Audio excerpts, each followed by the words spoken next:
Ben Duggan by Henry Lawson. Jack Denver died on Talbragar when Christmas Eve began, and there was sorrow round the place, for Denver was a man. Jack Denver's wife bowed down her head, her daughter's grief was wild, and Big Ben Duggan by the bed stood sobbing like a child. But Big Ben Duggan saddled up, and galloped fast and far, to raise the longest funeral ever seen. On Talbragar, by station home and shearing shed, Ben Duggan cried, Jack Denver's dead. Roll up at Talbragar, he borrowed horses here and there, and rode all Christmas Eve, and scarcely paused a moment's time the mournful news to leave. He rode by lonely huts and farms, and when the day was done he turned his panting horse's head and rode to Ross's Run. No bushman in a single day had ridden half so far since Johnson brought the doctor to his wife at Talbragar. By diggers' camps Ben Duggan sped, at each he cried, Jack Denver's dead.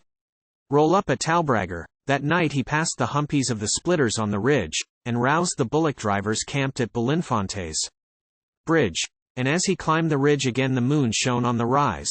The soft white moonbeams glistened in the tears that filled his eyes. He dashed the rebel drops away, for blinding things they are, but 'twas his best and truest friend who died on Talbragar. At Blackman's Run before the dawn, Ben Duggan cried, Poor Denver's gone.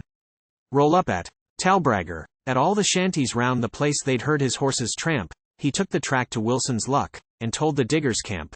But in the gorge by Deadman's Gap the mountain shades were black, and there a newly fallen tree was lying on the track. He saw too late, and then he heard the swift hoof's sudden jar, and Big Ben Duggan ne'er again rode home to Talbragar. The wretch is drunk, and Denver's dead, a burning shame, the people said next day at Talbragar.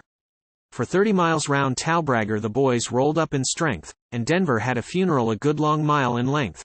Round Denver's grave that Christmas Day rough bushmen's eyes were dim.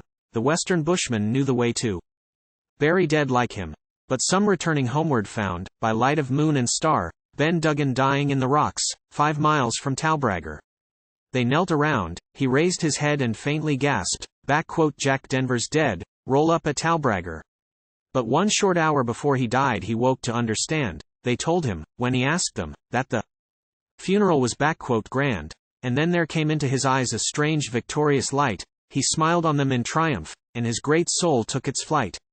And still the careless bushmen tell by tent and shanty bar how Duggan raised a funeral years back on Talbragar. And far and wide when Duggan died, the bushmen of the western side rode into Talbragar.